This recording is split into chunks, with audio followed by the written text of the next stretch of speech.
Hey, everybody. Welcome back to another episode of Ruby for All. Julie, what's up? I worked on formatting 2 Windows computers yesterday to get some little games on there for the kids. And I was trying to put Minecraft on there and I had a heck of a time. Anyway, I spent all day doing that. I love Minecraft. Brought back some great childhood memories. I am working with Redis today, first time, which is a keyed Redis gem that Rails has. And it's been interesting. Maybe more on that in the future. But for now, we have a guest on the show, Collin Jilbert. Collin, you want to introduce yourself?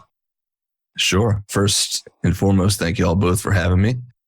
As Andrew correctly said, my name is Collin Jilbert. If you ever pronounce it Jilbert, don't worry about that. It's fine. I've been getting that for 30 some odd years. It's cool.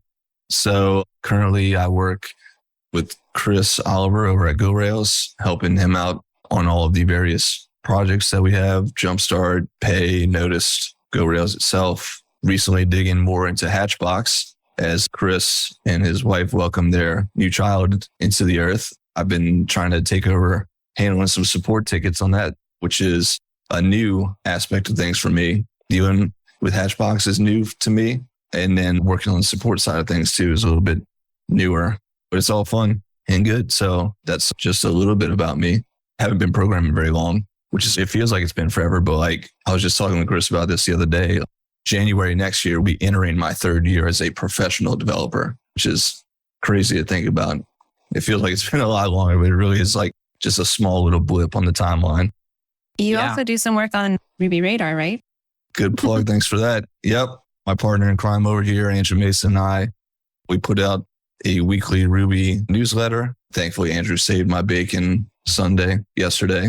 I locked myself out of the apartment, so I didn't get to do it. Appreciate that, buddy.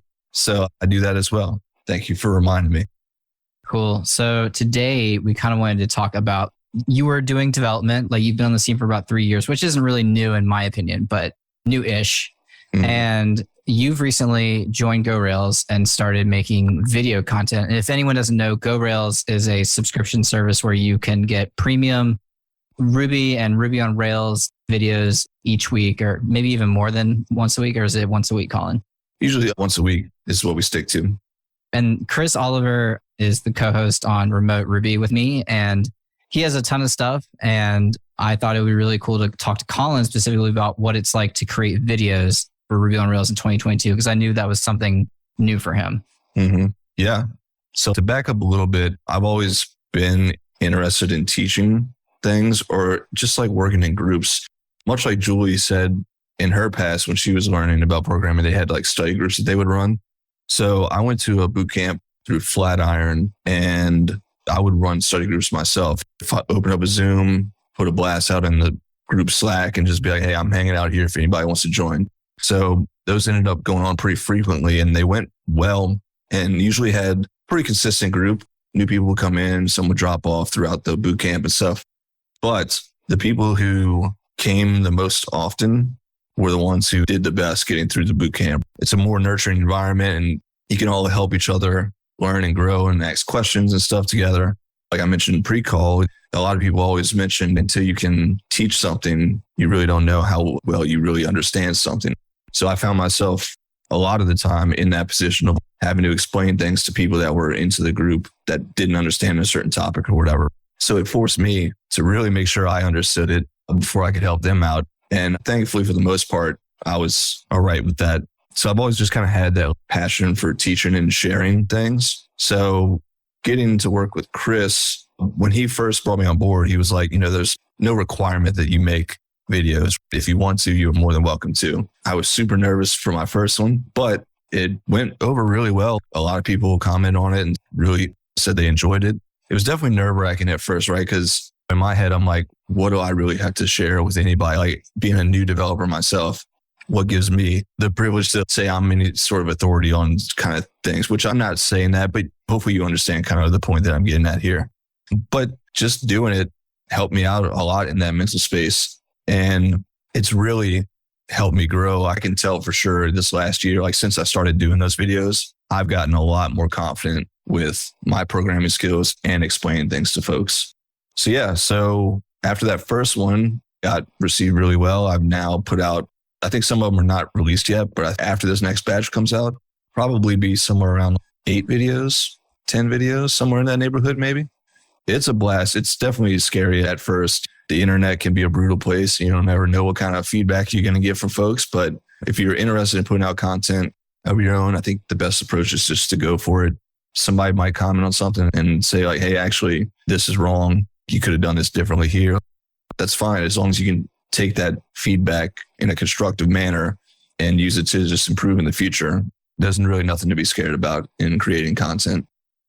Some of the things that I think about as you were telling your story, I'm very bad at recording myself. So like if someone told me to record a 30-second video of myself, I have to take 20 takes, maybe more, to try to get the recording done. I'm curious, when you did your very first video, did you have to re-record yourself?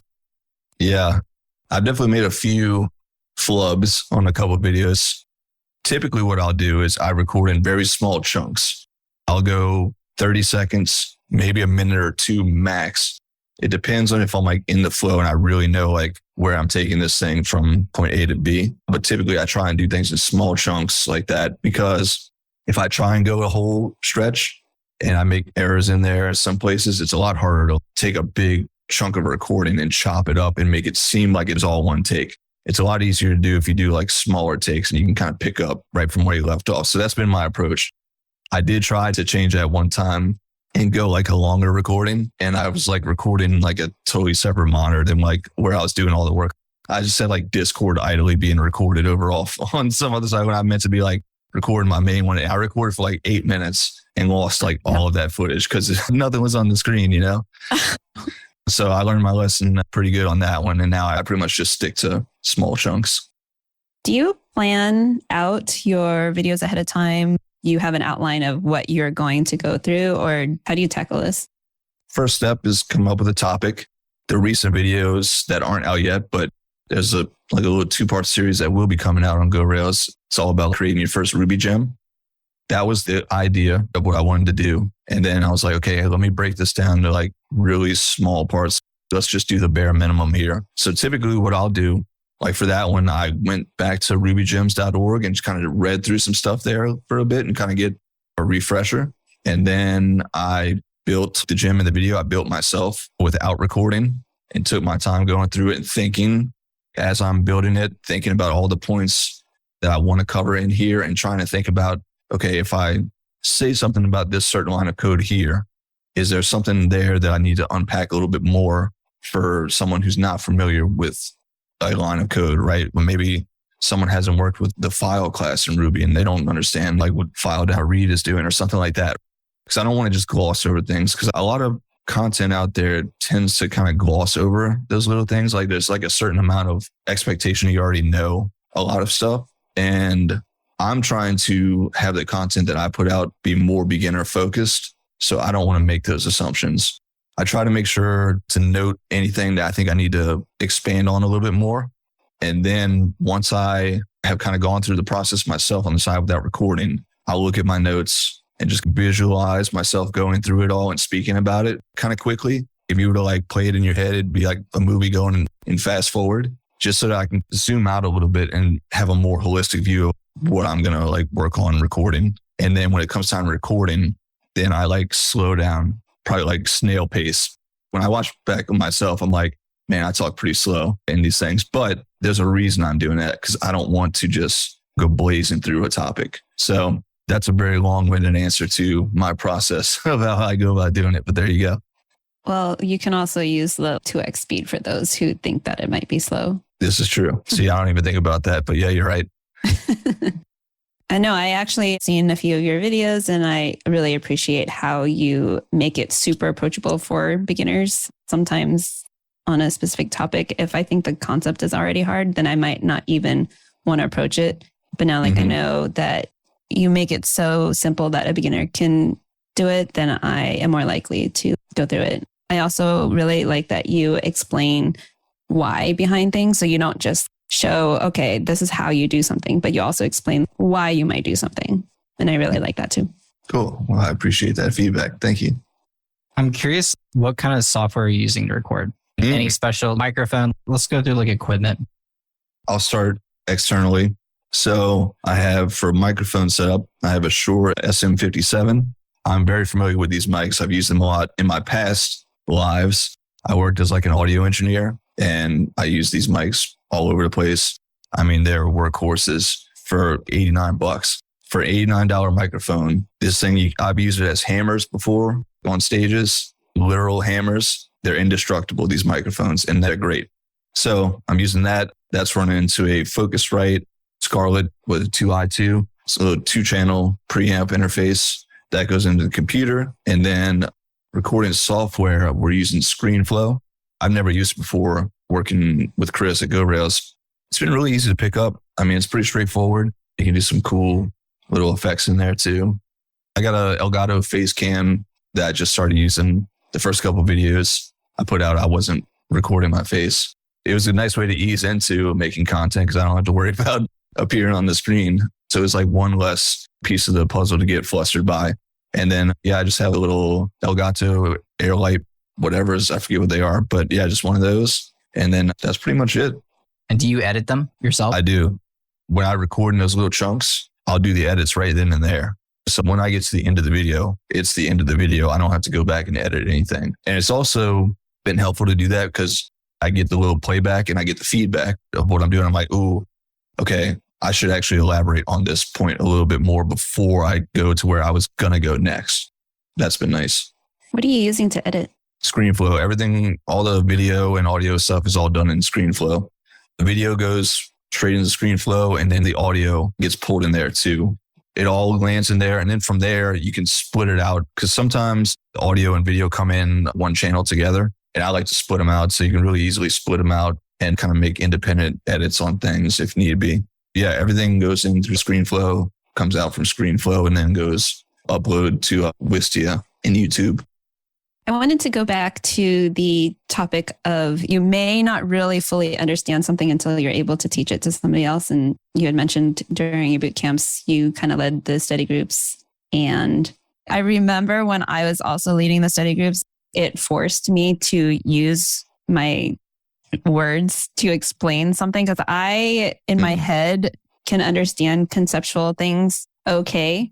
But when I actually tried to put it out into words, I was like, I don't know how to say it. But over time, like having those study groups, I was able to verbalize the concepts. And tying back into like with Brandon's episode on interviewing, I assume that it would really help folks who are looking into interviewing and being able to verbalize what they're trying to do. That's something I personally feel like I struggle with still. I still feel like I can't do a good job of getting the words out of my head, out of my mouth to others.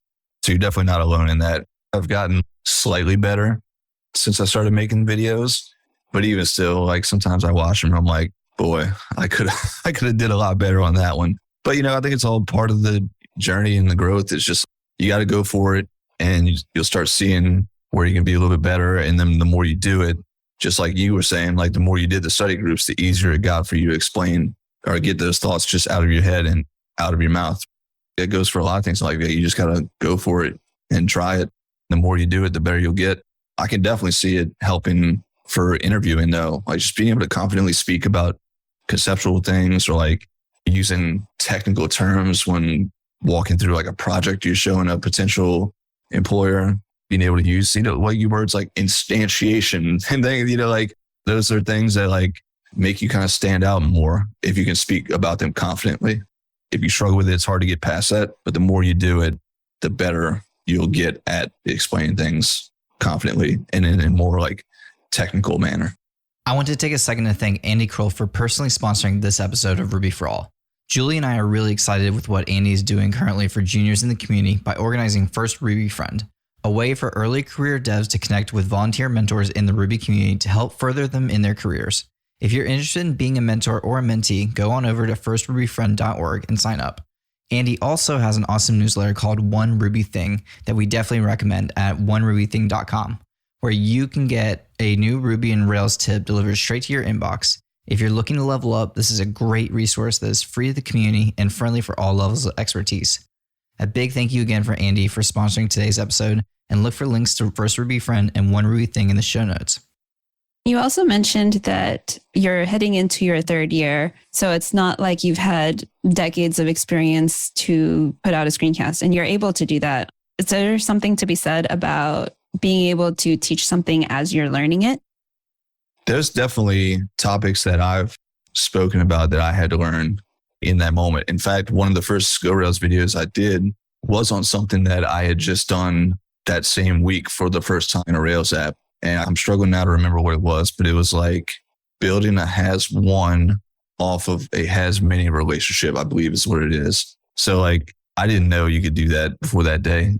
Chris had walked me through that because he was like, oh, this would be a good use case for doing it. Cause I never even thought about doing it like that before. Right. So he suggested that. So then he walked me through it a little bit and then kind of left me to it to go implement it myself. So I had to do like a bunch of research to figure it out. What are going to be like the things I need to look out here on this? So I did all that research on my own and then got it to a good point. And I was like, this is cool. I should do a screencast on this. So doing that screencast really solidified for me that I understood what was going on here. And like, hey, these are some other things you need to think about when you're trying to implement this. You can technically get more than one record associated there, but you really only want it to be one. How you set that up is a little bit tricky. You need to be careful on, but it's definitely a good way to like solidify your understanding.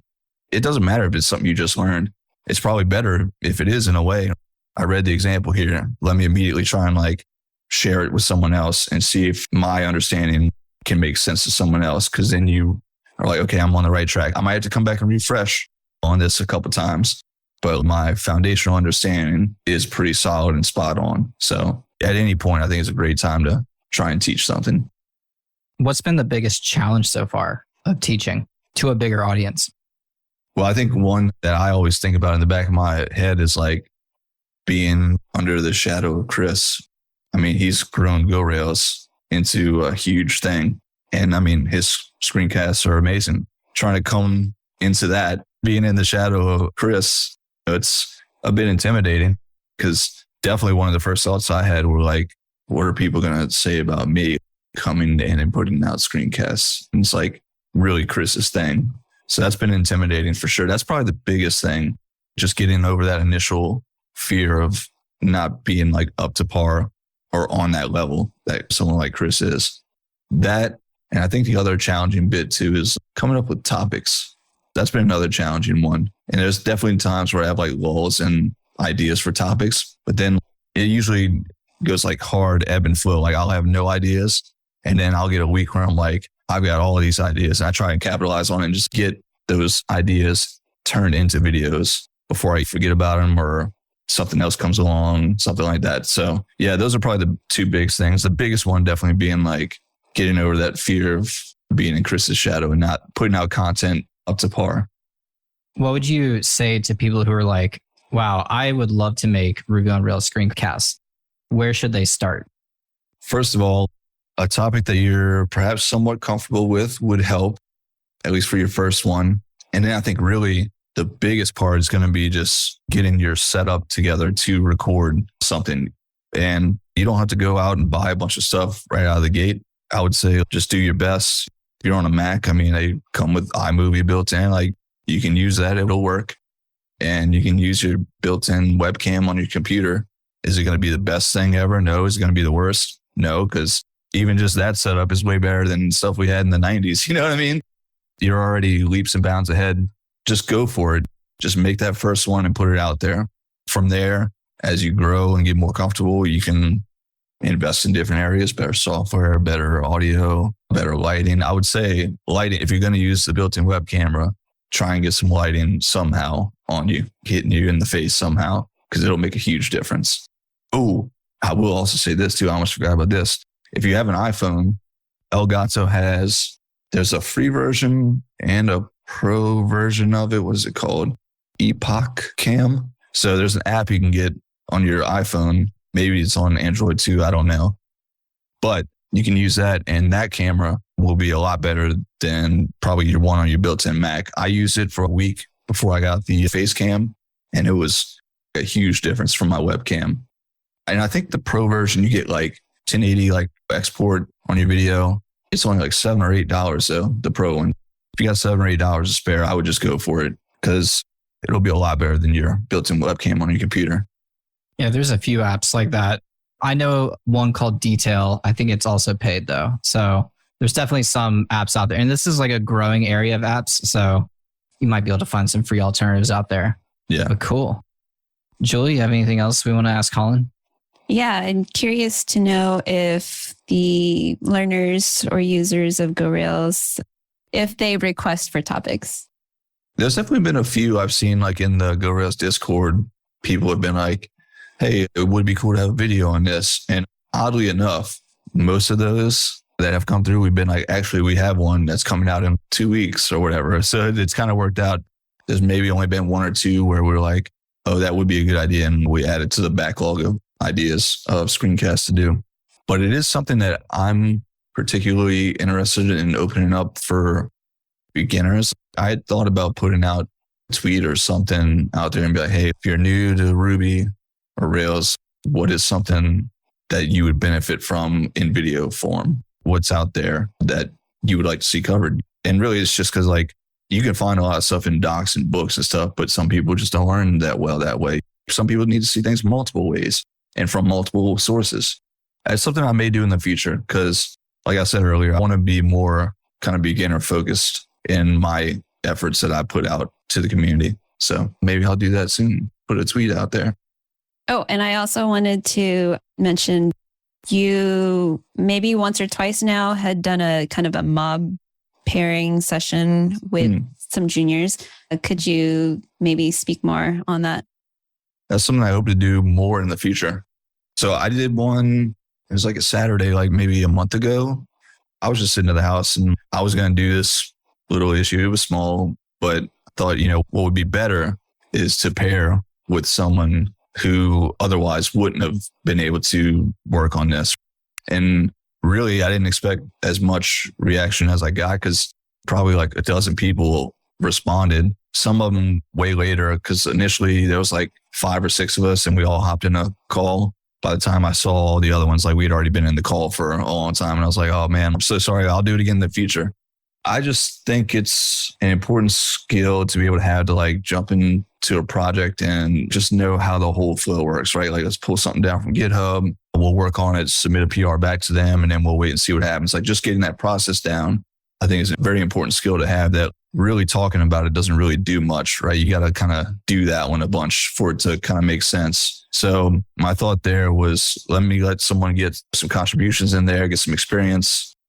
So we did that. It was a blast, huge blast. And thanks for all those that joined and reached out about that. I definitely want to do more of this in the future. But Chris and I followed up on that, I think 2 weeks later maybe, and did one on a Friday with another group. Again, like it was another blast. It was us and a bunch of juniors. I still consider myself a junior. We've talked about this before. Yeah, like it's just fun to get with people and work together. So like, I feel like you learn a lot more that way. Like you learn how to be a part of a team somewhat. You learn more about interacting with a project and submitting things back to them and hoping that it gets merged in or awaiting feedback to change something or whatever. Like, I think just the more you do that, the better you'll be. And the more that not just myself, but anyone in the community like pairs with other juniors, the better we're going to be in the future as a community. Because I definitely don't want to see things go downhill for us. So yeah, that's really my motivation is just to keep the interest alive and see people grow and then them do it, like they tell 2 friends and they pair, they tell 2 and so on and so on. Let's just be there for each other and lift each other up and help everybody grow. So that was the whole focus there, just to help people get experience and meet other people.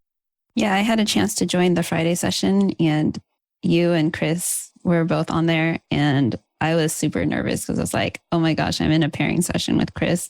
I mean, and you of course, but we paired a few times now. And I really appreciated both of you, the way that you explain maybe how to do something. Neither of you were driving, which was great. One of the other juniors were driving, which I really liked. And I never felt we were too silly to not know something. We can go down to the most basic thing. And you all were really good about kind of leading the session without making us feel like we don't know enough. Yeah, good. I'm glad to hear that. Yeah. And like I do that because I think it's important because it doesn't make sense to go forward if someone doesn't understand something, because really that's what we're there to do. We're there to learn and help each other get over these things. And I don't think we finished what we were working on that day in that session, right? Because we took a lot of time to break certain things down like that, right? And it's fine that we didn't get all the way through, like we didn't get a PR submitted that day, right? It doesn't matter. What really matters is that everybody had fun, everyone felt comfortable, and got things answered that they were curious about or didn't understand. That's the bigger thing here, in my mind at least. There'll always be the time we can have more time to like work on the PR and stuff. That's a given. Let's get all these other things figured out first. So I appreciate that feedback though. I've been in mob pairing sessions where I just got left in the dust. And then it was just like, yeah, well, I don't know what's happening. So there's no point in me going forward. So I really like stopping and asking questions, even some that are maybe not related to the PR, but related to what we were doing. Mm-hmm. Yeah. I've been in a few mob sessions like that myself and have felt that way before too. So that's why like, I don't want anyone to feel like that when they pair with me. Like, I want to make sure we're all good and we're all on the same page here before moving on.